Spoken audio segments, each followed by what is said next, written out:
Bonjour et bienvenue sur le podcast La Tribu Gravel, le podcast by gravelpassion.fr qui vous aide à faire vos premiers tours de roue et à découvrir cette belle discipline qu'est le gravel. C'est Hugo et on se retrouve aujourd'hui pour un nouvel épisode, toujours dans la continuité de nos guides d'achat pour vous aider à bien choisir vos équipements gravel. Aujourd'hui, on va s'intéresser au sujet du GPS, du compteur GPS.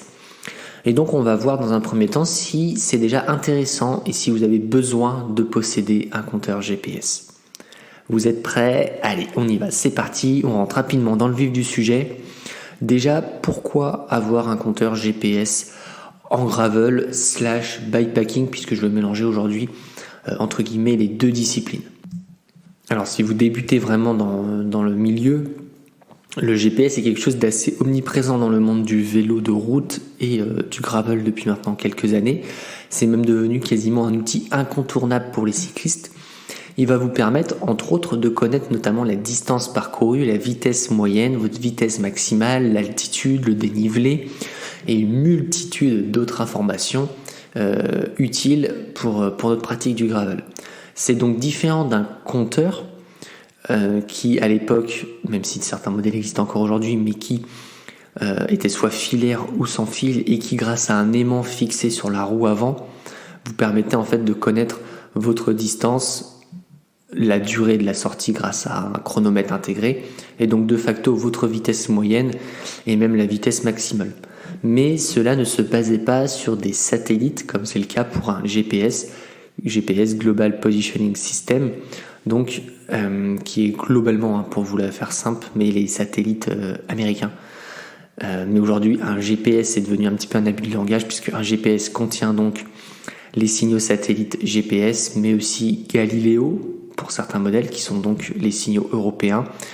On a aussi les signaux russes et je crois qu'on doit avoir aussi des signaux asiatiques, qui sont aussi des signaux qu'on appelle aujourd'hui GPS. Et donc tout ça vous permet d'avoir une trace enregistrée de manière instantanée grâce à des points GPS donc.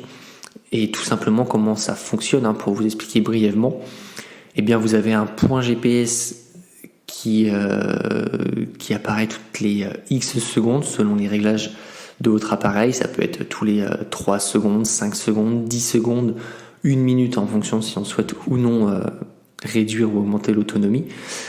Et donc une fois que ces points sont positionnés sur la carte, on peut tracer une trace entre ces différents points qui va vous donner votre trace GPS.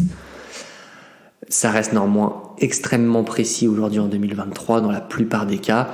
Un GPS vous permet donc de voir avec précision votre parcours gravel que vous avez effectué. Alors là, je vous vois venir et vous pourriez me demander quelle différence, Hugo, par rapport à un smartphone qui englobe un GPS et avec une application comme Strava, et il en existe plein d'autres, on peut facilement et en un clic enregistrer toutes nos activités. Alors oui, ça c'est tout à fait vrai, ça marche même plutôt bien, mais il y a quand même selon moi différents freins par rapport à un GPS vraiment orienté pour le vélo, notamment si vous avez une pratique quand même assez régulière et assidue du gravel. Notamment déjà la taille, un smartphone est relativement grand et encombrant et sur un cockpit de vélo, sur un cintre ou sur une potence, ça prend relativement de la place. Alors c'est agréable pour la partie cartographie d'avoir un grand écran, on y reviendra plus tard, mais c'est vrai que ça prend beaucoup de place. Ensuite, on a le risque de casse et de fragilité. Un smartphone n'est pas conçu pour être positionné sur un cintre et donc être à découvert entre guillemets. Et il y a un risque de casse en cas de chute haute qui est assez important, même si on vient protéger avec une protection ou avec un support de fixation spécial. Voilà, le risque est quand même plus grand de casser un smartphone qu'un compteur GPS. Ensuite vient le point de l'autonomie. L'autonomie de votre smartphone en mode GPS va fondre comme neige au soleil. Qui plus est, risque aussi de surchauffer assez rapidement, surtout notamment s'il est exposé donc au soleil, contrairement à un compteur GPS qui est conçu uniquement pour effectuer cette tâche et qui a donc des périphériques un peu plus résistants et en tout cas conçus vraiment pour mesurer et traquer votre activité à l'instant T. Donc voilà globalement ce qui me pousserait plutôt à m'orienter vers un compteur GPS qu'un smartphone. Si vous avez une pratique très occasionnelle, le smartphone peut tout à fait suffire. Si demain vous souhaitez rouler plusieurs heures et ce de manière plutôt régulière, un compteur GPS sera quand même plus adéquat. Ensuite, au sein des compteurs GPS, on va principalement distinguer deux catégories. Ceux équipés d'une cartographie intégrée, donc un peu à l'image de ce que l'on peut retrouver dans un véhicule ou directement donc sur votre smartphone. Le GPS englobe une cartographie disponible hors connexion. Donc c'est-à-dire que vous pouvez accéder à des itinéraires, voir votre trace en instantané sur une carte, et ce hors connexion, puisque la carte est en fait téléchargée en dur dans votre appareil.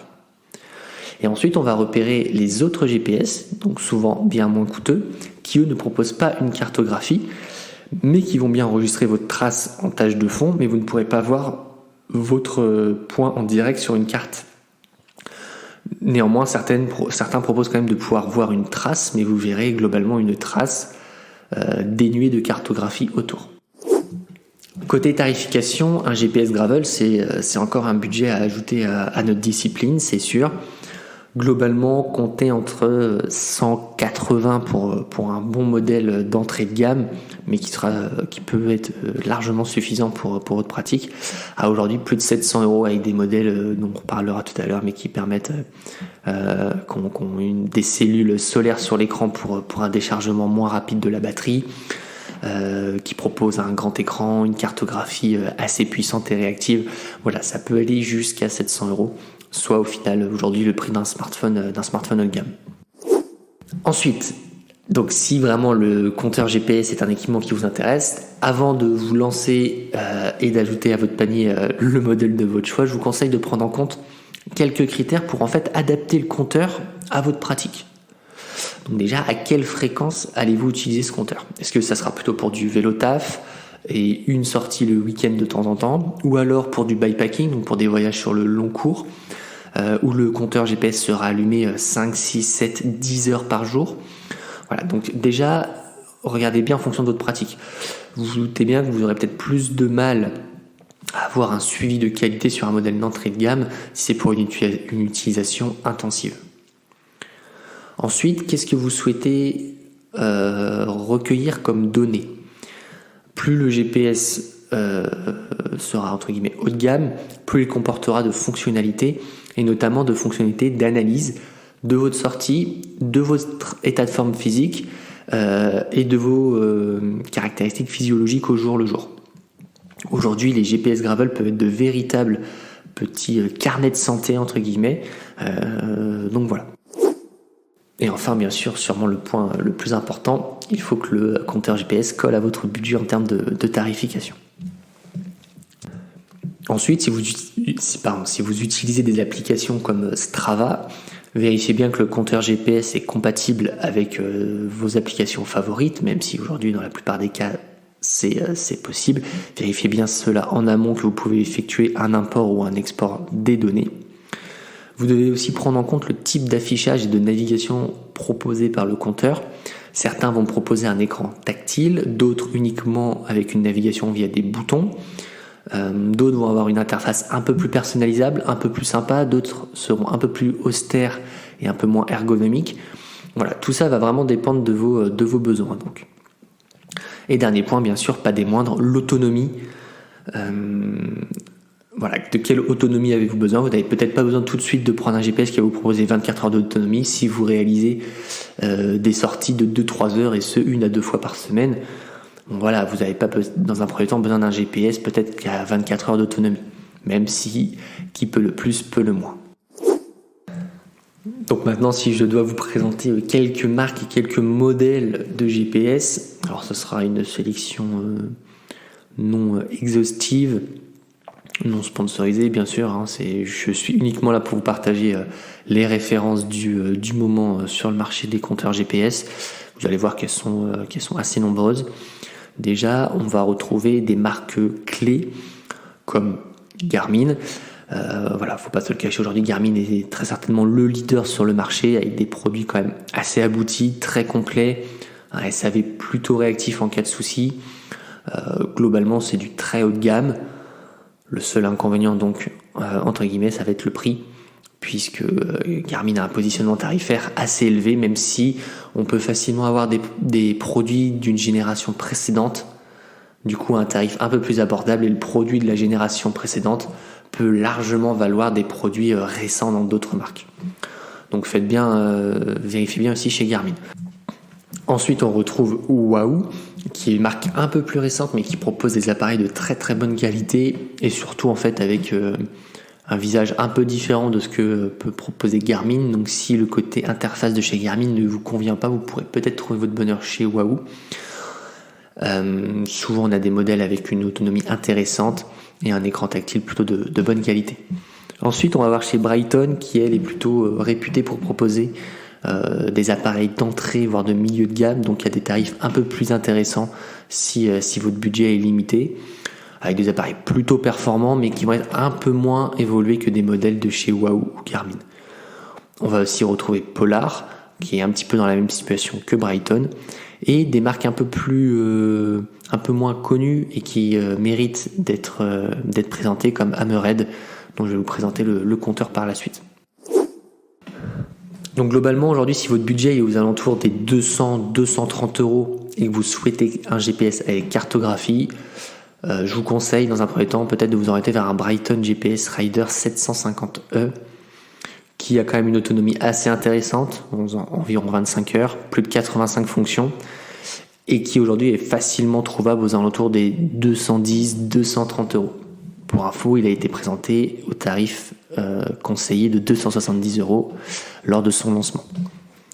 Ensuite, on va directement aller chez Garmin avec des appareils un peu plus anciens, type Garmin Edge 530, qui restent des formats assez compacts, là aussi avec cartographie intégrée, et qui aujourd'hui peuvent se trouver à moins de 200 euros, donc 180-190 euros, alors que c'était des modèles à plus de 300 euros à leur sortie. Donc, alors oui, le modèle date un petit peu, mais franchement, les caractéristiques sont encore très correctes et les fonctionnalités ne sont pas du tout désuètes.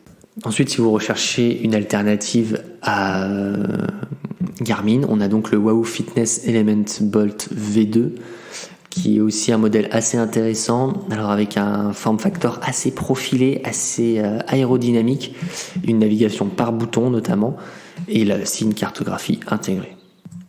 Une autre marque que je n'avais pas présentée, c'est Tuonav, avec notamment son Cross Trail 2 Bike. À la base, cette marque était davantage orientée vers la randonnée avec cartographie, et ils ont sorti leur compteur GPS aussi pour le vélo, davantage tourné vers le cyclotourisme et le VTT, mais qui peut être viable pour une pratique gravel. Après, proposer à peu près aux alentours des 300 euros, selon moi, autant s'orienter vers du Wahoo ou du Garmin. Ensuite, un autre modèle qui mérite qu'on en parle une minute, c'est le Hammerhead Karoo 2. Alors un appareil qui a quelques défauts, notamment au niveau de l'autonomie un poil faible, mais qui par contre va vous proposer une interface complètement repensée et très ergonomique, avec un écran très lisible et vraiment une interface assez travaillée et très très sympa. Donc là aussi une belle alternative aux produits de chez Garmin. Et aujourd'hui Hammerhead propose des mises à jour assez récurrentes, propose des produits de qualité. Donc il n'y aurait aucun risque à s'orienter vers une marque comme Hammerhead plutôt qu'une marque comme Garmin, si tel est votre choix. Ensuite, si vous recherchez vraiment le NEC Ultra, les appareils le plus haut de gamme, dans ce cas-là, je vais vous orienter vers du Garmin Edge 1040 Solar, qui sont le dernier fleuron de la marque américaine présenté l'année dernière. Donc là, on est sur un appareil qui est équipé au sein de son écran de cellules entre guillemets photovoltaïques, qui vous permet en fait, de cellules solaires, qui vous permet un rechargement de la batterie, ou plutôt qui vous évite un déchargement. On ne peut pas vraiment parler de recharge solaire, on parle plutôt du fait que ça va ralentir le déchargement. Donc d'une certaine manière c'est une recharge, mais vous ne pourrez pas passer de 1 à 100% grâce au soleil, c'est plutôt vous allez gagner des pourcentages de batterie pendant l'utilisation. Donc ça c'est assez intéressant sur une utilisation vraiment bikepacking, où du coup on se retrouve quasiment avec une autonomie illimitée. Donc si vous pratiquez de l'ultra-distance ou du bikepacking au long cours, c'est vraiment très intéressant. Ça prend aussi en compte toutes les dernières datas et tous les derniers algorithmes de chez Garmin pour l'analyse de la performance notamment. Donc voilà, c'est le nec le plus ultra, mais aujourd'hui c'est aux alentours des 700 €, donc c'est un sacré coup. Enfin, très récemment, il y a quelques semaines, Garmin a présenté les petits frères de ce 1040 Solar avec le 840 et le 540 Solar, la nouvelle génération de leur appareil moyenne gamme, avec un form factor un peu plus réduit pour un encombrement moindre sur votre poste de pilotage. Mais voilà, un prix peut-être un poil élevé à la sortie. C'est souvent le cas quand même pour les appareils Garmin.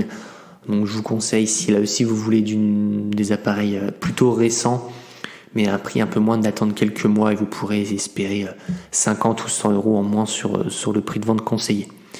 Ensuite, sinon, si vous recherchez quand même un appareil assez haut de gamme, je peux vous conseiller le 1030 Plus, qui était donc la génération antérieure au 1040, qui est aussi un appareil de très bonne qualité avec un grand écran, une autonomie qui n'a pas de recharge solaire, mais qui propose quand même jusqu'à 24 heures d'autonomie. Donc une autonomie assez intéressante et qui peut convenir pour un usage bikepacking. C'est le modèle que j'ai depuis 2 ans maintenant. Et franchement, ça fait parfaitement le travail. Avec une navigation plutôt fiable et précise, avec un appareil qui propose donc un écran tactile sur ce 1030 Plus, ce qui va faciliter la navigation. Alors d'ailleurs, je vous avais pas présenté ce point, mais le tactile peut avoir un inconvénient, ça va être une moins bonne réactivité sous la pluie notamment. Par contre, c'est quand même plus agréable dès lors qu'on a un GPS avec cartographie d'avoir du tactile. J'ai eu avant un appareil avec cartographie mais sans écran tactile, donc on naviguait uniquement avec les boutons. On s'en sort pas trop mal et ça passe pour de la navigation ponctuelle.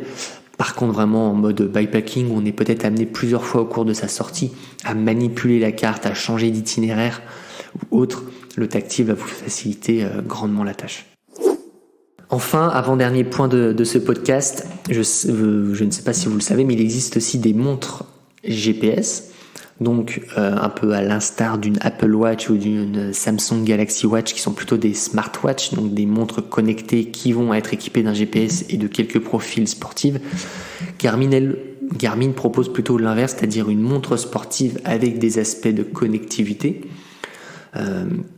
Donc une montre avec un écosystème un peu similaire à ce qu'on peut retrouver dans un compteur GPS. Donc certains modèles vont même vous proposer une cartographie intégrée sur la montre. Mais la différence, c'est que ça va surtout proposer plusieurs profils sportifs. Et je vous parle de l'alternative que peut être la montre GPS si aujourd'hui vous faites d'autres activités à côté que du vélo et du gravel. Si par exemple vous faites du trail, de la course à pied, de la natation, du yoga, que sais-je, une montre GPS peut être une bonne alternative si vous n'avez pas envie d'avoir 2 appareils de GPS. Une montre avec GPS intégré peut être une bonne alternative même pour le vélo. Alors oui, bien sûr, vous aurez un petit écran, mais à l'aide d'adaptateurs, vous pourrez fixer cette montre à la place de votre compteur GPS, en tout cas à la place d'un compteur GPS sur votre cintre notamment. Donc voilà, c'est la petite alternative. Si votre budget est un peu limité ou que vous souhaitez tout simplement pas avoir 2 appareils, vous possédez ou vous avez envie de posséder une montre GPS, ça peut aussi remplacer un compteur vélo sans aucun souci. Là, pour ce type d'appareil, on a toujours des références chez Garmin, avec notamment la gamme Phoenix, qui propose des appareils très très robustes pour l'aventure outdoor. Et on a aussi la marque Suunto, qui est une marque, je crois, finlandaise de mémoire, qui propose des appareils de très bonne qualité aussi. Voilà, j'espère que ce podcast vous aura permis d'en savoir un peu plus sur les compteurs GPS et qui vous permettra de faire le meilleur choix en fonction de votre budget et de votre pratique. Je vous remercie beaucoup de m'avoir écouté jusqu'ici et on se retrouve la semaine prochaine pour un nouvel épisode. D'ici là, roulez bien, allez, la bise. Ce podcast vous a été proposé par gravelpassion.fr, la première plateforme française 100% dédiée au vélo de gravel.